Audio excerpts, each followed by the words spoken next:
Dr. Dena Churchill, innovator of women's health and wellness, and I'm from Halifax, Nova Scotia, but I came here to New Brunswick because I really feel like what's happening in New Brunswick makes an impact on the rest of the country.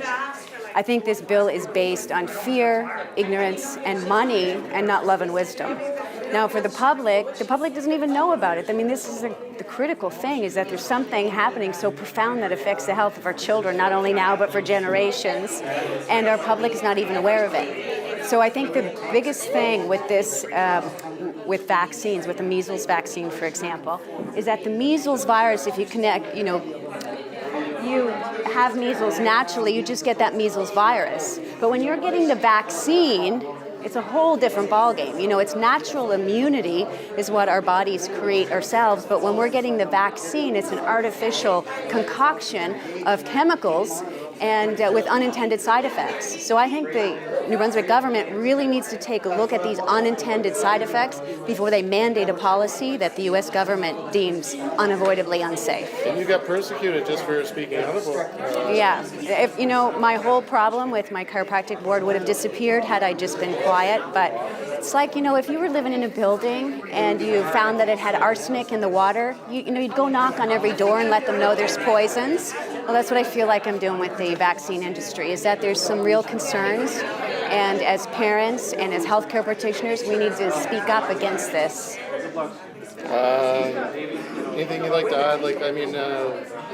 Any words of advice? Well, thank you for being here, because independent media, it's really challenging. We drove up on Monday from Halifax, and we had signs, Bill 39, unconstitutional, vaccines can harm your children. And it was just 6 or 7 of us that marched around CBC. We knocked on the door, CBC didn't want to come out, and we're just trying to educate the public. We're not anti-vax. We're about being vaccine informed. Nobody starts out as anti-vax, really. No, every parent wants to do what's best for their child. I just encourage, to look a little deeper. Vaccine Choice Canada is a website I'd highly recommend. So if you're looking to know which vaccines contain which chemicals, Vaccine Choice Canada.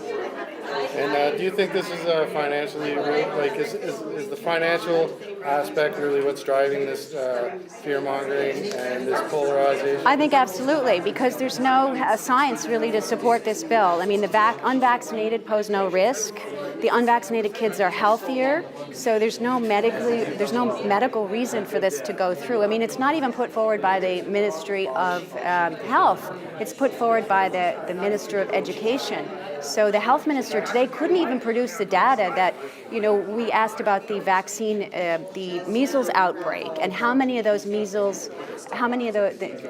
group that had measles were actually vaccinated. And that knowledge and information is not readily available to the public. So I think that's a crime, really, not to be able to share that information. Granted, you couldn't share anyone's personal identification, but we can have a percentage. In California, when they had that vaccine mock-up scare, they pushed through a vaccine bill, and afterwards did their research and found out that 86% of those people that contracted measles actually had the vaccine. And that, it was 40 to 50% actually had the vaccine measles strand virus. So the measles vaccine was causing the outbreaks. So it's kind of crazy, really. So we need to educate parents, and I think if parents are educated and know these facts, they're smart enough to make the best health decisions for themselves and their families.